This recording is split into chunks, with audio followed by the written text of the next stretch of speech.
Hello and welcome to the special edition of our program CHW Forever with your friend, your host, your CHW, Rafael Calderon. I want to thank you so much for your time. I sincerely appreciate it. I want to welcome you to this exciting new TV show that we are doing this week. Let me tell you why it's exciting. It is because I traveled to Washington, D.C. to a national conference on learning more about the progress and how things have improved in the care of patients that are struggling with prostate cancer. This was a prostate cancer national conference in Washington, D.C., and I had the honor of being invited there by my friend, my mentor, Harvey Keye. I like to call him the Honorable Harvey Keye. Here he is. Here he is having lunch with me at one of our favorite restaurants in Nashua. It is the Tropical Point restaurant in Nashua, New Hampshire. So we had a conversation, and he told me, I'd like to know, or he didn't tell me, he asked, would you be interested in representing New Hampshire on behalf of the New Hampshire Prostate Cancer Coalition, the NHPCC, at a national conference in Washington, D.C.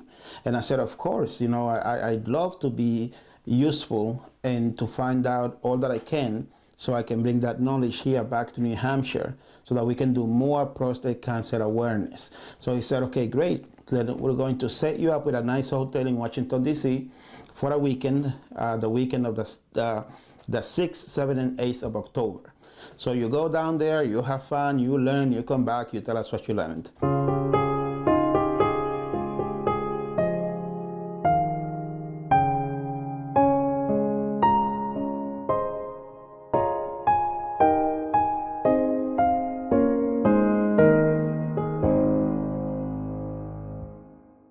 If you are familiar with the prostate cancer situation, you would know that out of all the men of all races, nationalities, ethnicities, you name it, all men that struggle with cancer, with prostate cancer, if it's not caught in time, it can be a deadly disease.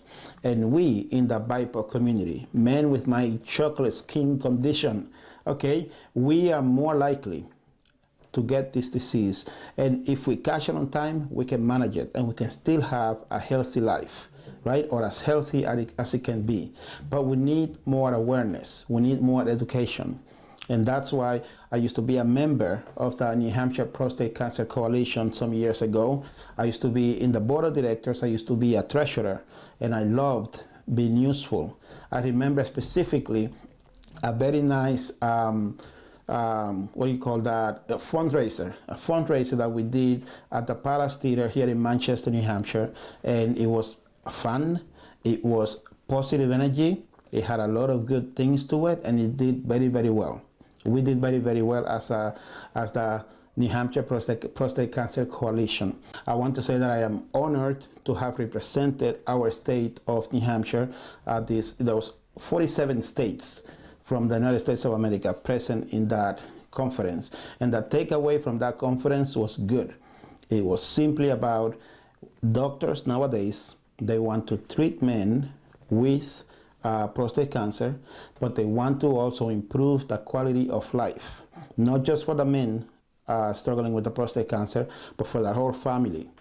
And I also saw how families came together, husbands and wives, how the wives stood by their men, like the song says, how daughters spoke on behalf of their fathers.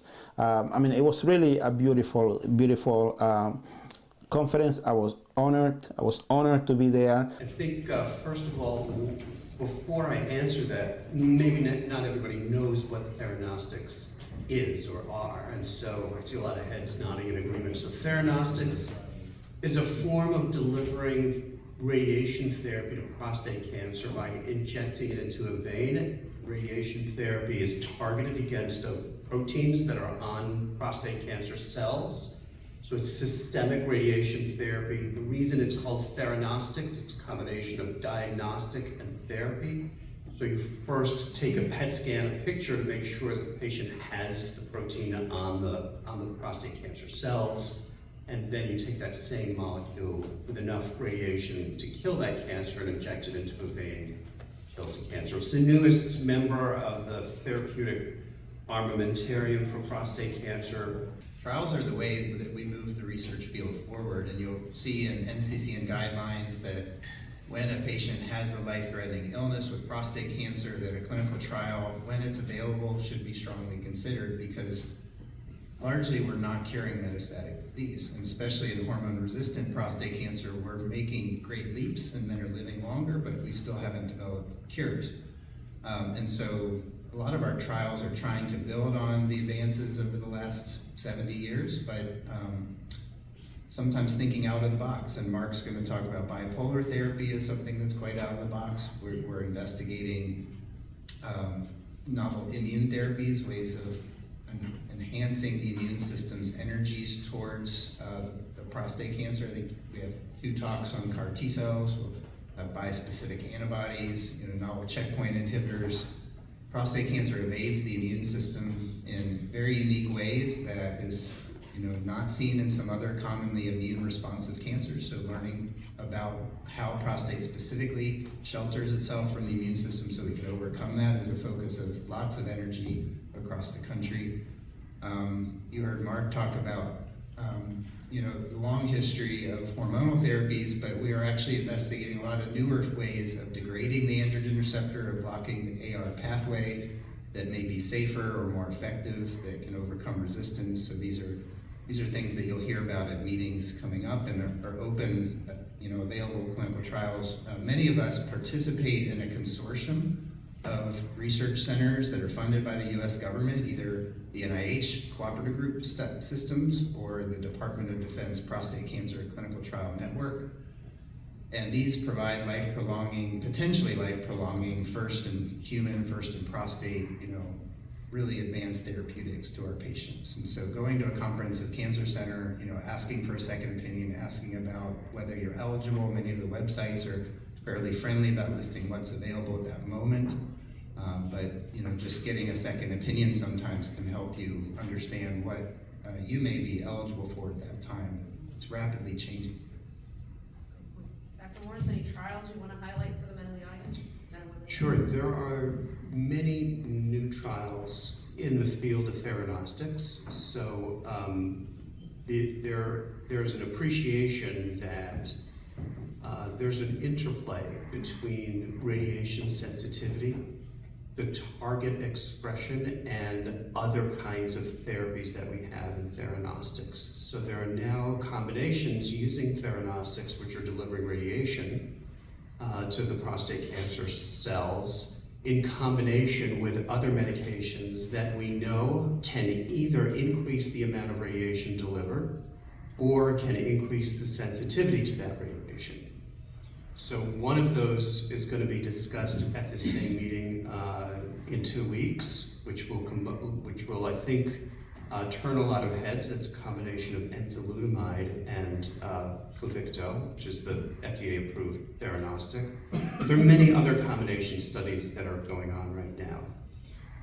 Also, there are now studies looking at the use of theranostics much earlier in the disease. And Andy was just talking about we haven't cured the disease, and I said yet, because there is this window of potential curability in somebody who's diagnosed very early with a small amount of disease that right now we can't deliver lethal therapy to.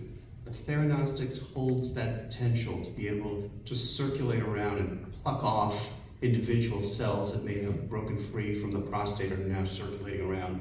Those trials are just about to open, and they are, I would say, keep your eyes on this space. There's also a fair amount of interest in using theranostics instead of hormonal therapy for certain early contexts. And those data are looking actually quite good. There's a really interesting data set from South Africa looking at newly diagnosed men with metastatic prostate cancer, and they don't have access to drugs like Lupron or abiraterone there, but they do have access to radiation-based therapies.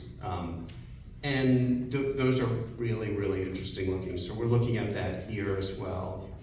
And in the same vein that Andy was just talking about in terms of looking at the spectrum of clinical trials, I would say that there's a big national effort now to make clinical trials much more accessible to patients. I spend about 40% of my time working with the NCI and the FDA in order to change how clinical trials are conducted and designed and how drugs get approved.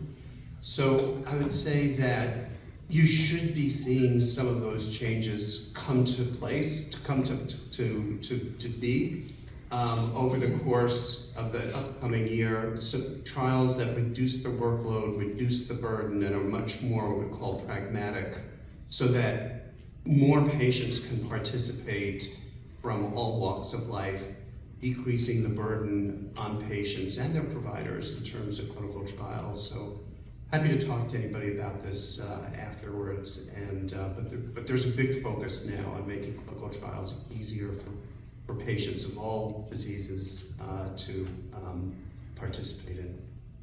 Okay, Dr. Markowitz, any? So I mean, I'll just echo what everybody else has recently said, and Andy and I will have our talk later on this afternoon. We'll talk about some more novel strategies with respect to anti-androgens and testosterone-based therapies, but I guess just to stimulate more conversation, I have a question for Dan up here, if that's all right. At least in the, sorry to put you on the spot. At least in the DC market, there's seemingly everybody now has a proton center.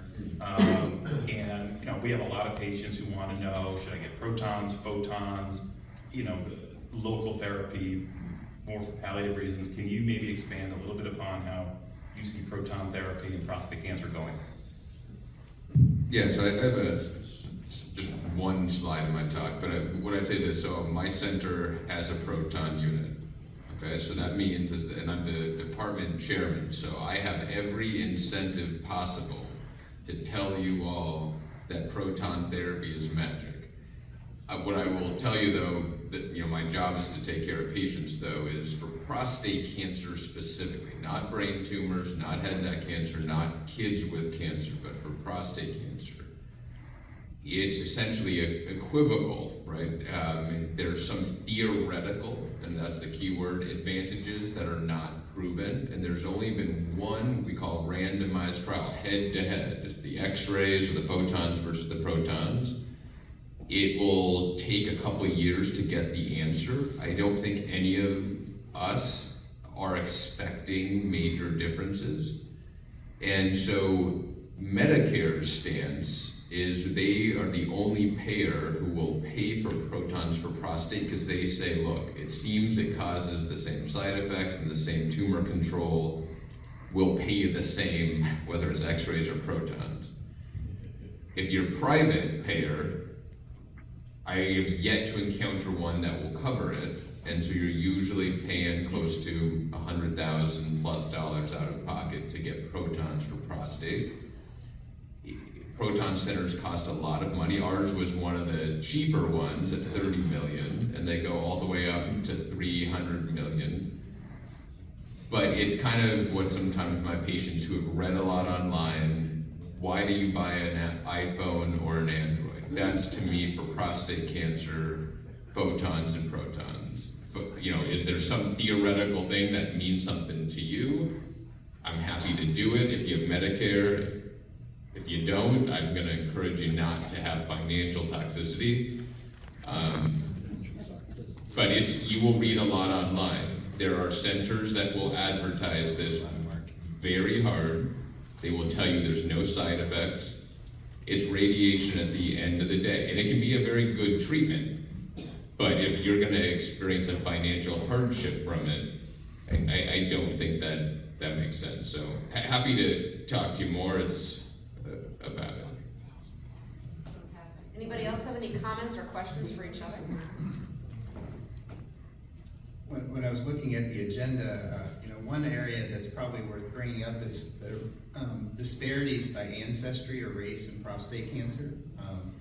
And it's something, I work at Duke, and about a quarter of my men have African ancestry, and there's a disproportionate impact in African American men. And in the VA, prostate cancer is the #1 cancer. So 50% of our veterans are of African ancestry. So it's a major public health problem, that disparity issue, but our inclusivity in our clinical trials that I think you'll hear about is needs to be improved, and I'd like to compliment Mike on his approach to make trials more inclusive so that those trials will be more generalizable. At our center, we have dedicated some of our trials and resources towards being inclusive in those trials, and we found some very interesting things, and kind of ticking off the different mechanisms. The only immunotherapy, for example, that works in prostate cancer is called Sapula-Cel-T or Provenge. That's a life-prolonging therapy. It improves survival very similarly to chemotherapy or some of our potent AR inhibitors. When we looked at that in a nationwide study of all men who received that, for example, by race, Oliver Sartor was the first author on this manuscript. So the surprising finding was that black men had a much better survival when they had metastatic castrate-resistant prostate cancer treated with that immune therapy. So that was a very provocative finding, and even adjusting for other variables that might have confounded that association stood up. And that was actually validated in the phase 3 randomized trial as well. So that's very interesting, trying to understand why that might be is an active area of research. It might actually suggest that immunotherapy in general could work better by ancestry, and so that's a provocative question. Second area is hormonal therapy. When we look at clinical trials of hormonal therapy in black versus white men, we find that black men actually do better when they are included in clinical trials as compared to white men. We published last year a trial where half of our patients who were white, half of our patients who were black, all got abiraterone, and the black men actually did better, but did have different side effects. So a lot of our FDA labels and the lists and the tables that you'll see are largely composed of white. And so there are differences in the experience of black men in these clinical trials. Often there's a better outcome, for example, with abiraterone. When we repeated that study, combining abiraterone with apalutamide, this was presented at ASCO this past year, there was a much better survival benefit for black men compared to white men. And we're trying to answer, trying to figure out why that would be. Why is there this more exquisite hormonal sensitivity that could translate into a greater life expectancy? This requires validation in larger clinical trials that are much more inclusive. But if we didn't do inclusive studies, we would never know this. Interestingly, the next issue of Prostatepedia is on black men and prostate cancer. Stay tuned.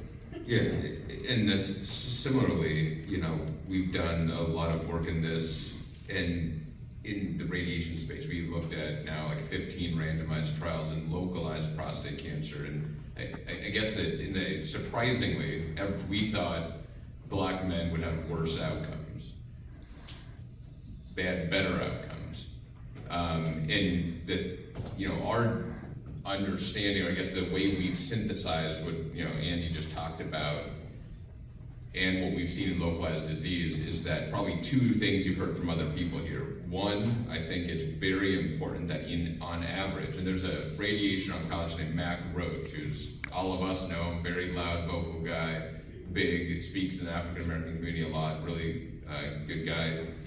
I think black men going on clinical trials, and I talked to some of you guys last night about medical mistrust and things, that we've done to cause that over history.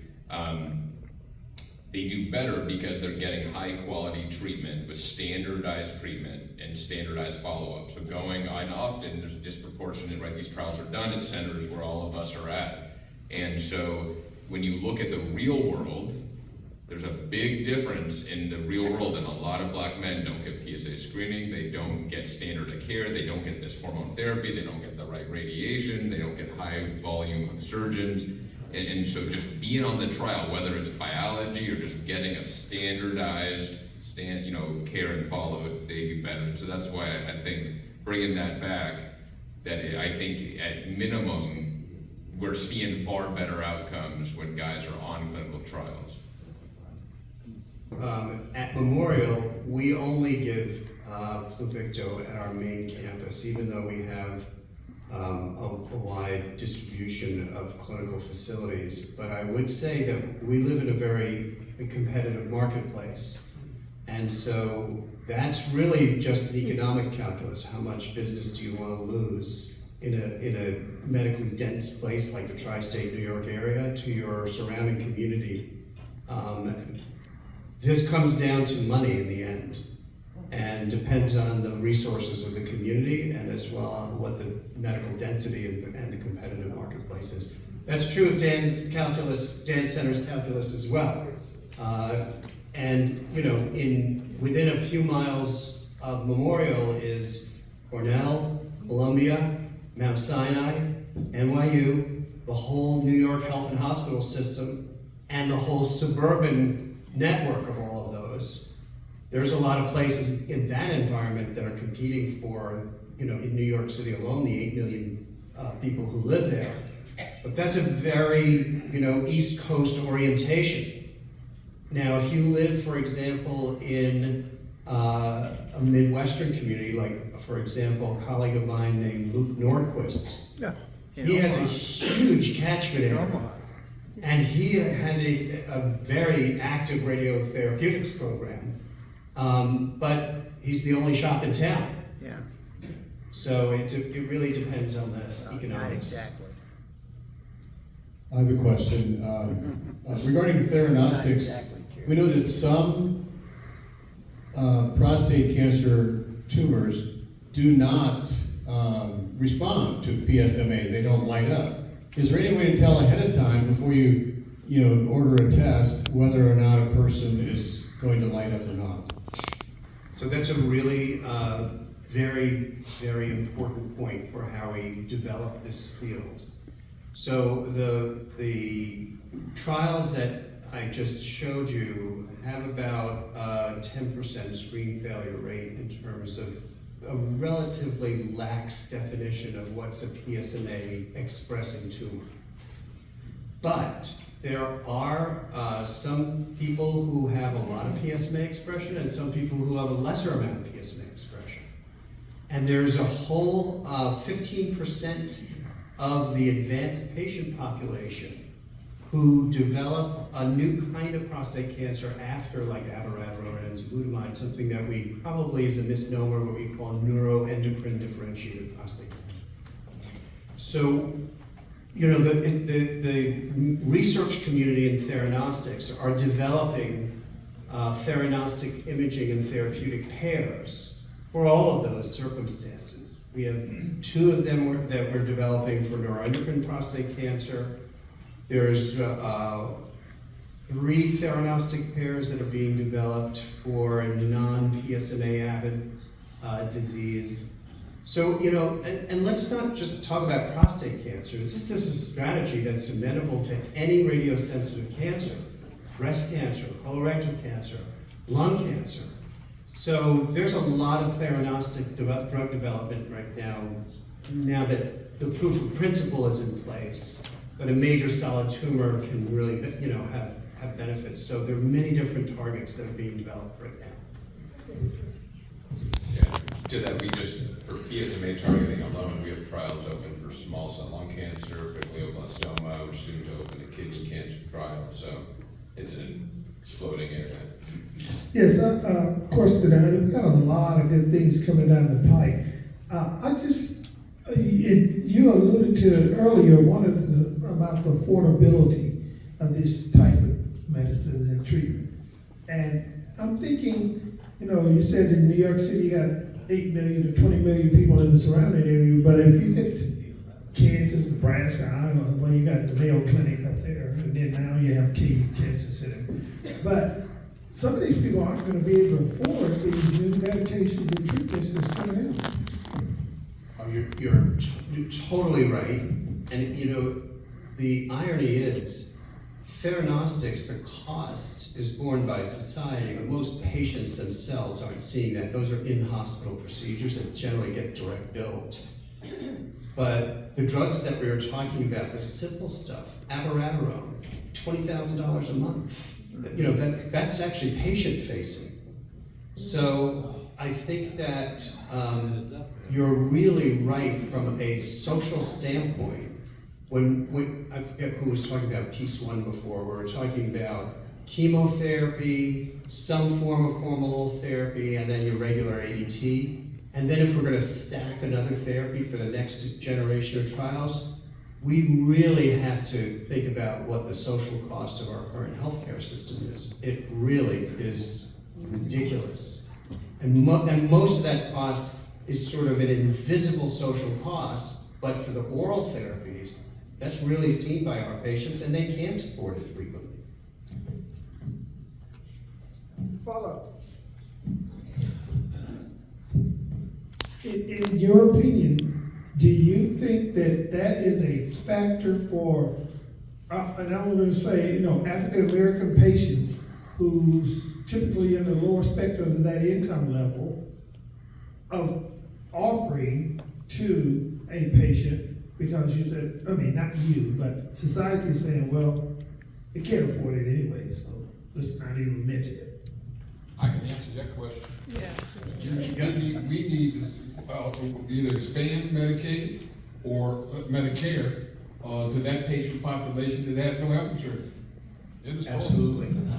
Absolutely. And I mean, I think anyone who disagrees that the economics difficulties are inequitably distributed, really should just leave the room, and